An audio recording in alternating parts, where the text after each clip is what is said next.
Ekitabo kya Nabbi Isaaya eshura ya mushanju.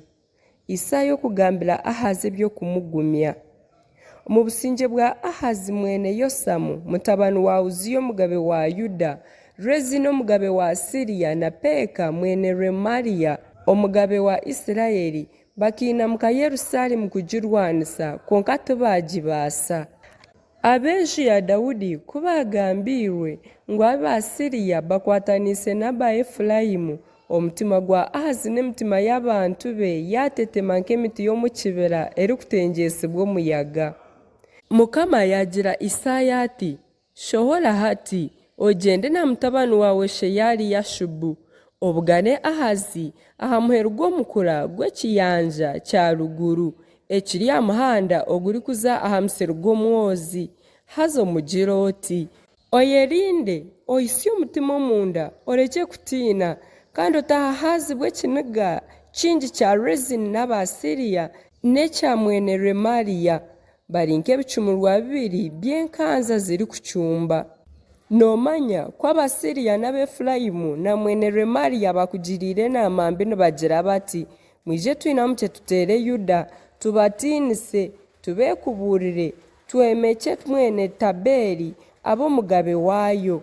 Konka Mukama Ruhanga agizire ati, enaama yabo terikwija kuhama kandi terihikirira, ahabw'okuba omutwe gwa Asiriya ni Damasiko n'omutwe gwa Damasiko ni Rezini, kandi emyaka 65 etakahwireho Abefurayimu baryacuubwamu ebicweka babe batakibihanga.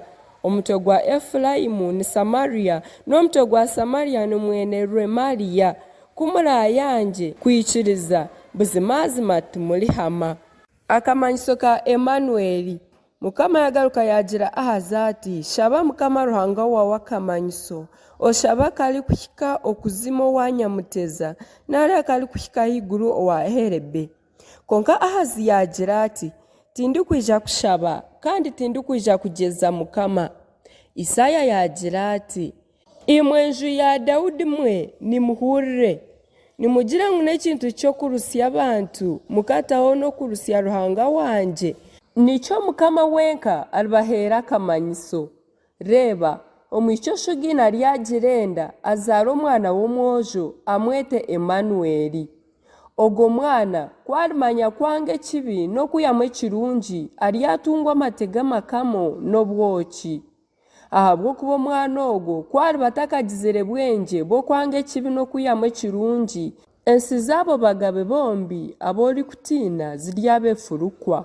Iwe n'abantu bawe n'enju yasho Mukama lyabaretaho ebiro ebitakabahoga okwiha aba Efurayimu baataana n'Abayuda nikwo kuteerwa omugabe wa Asiriya.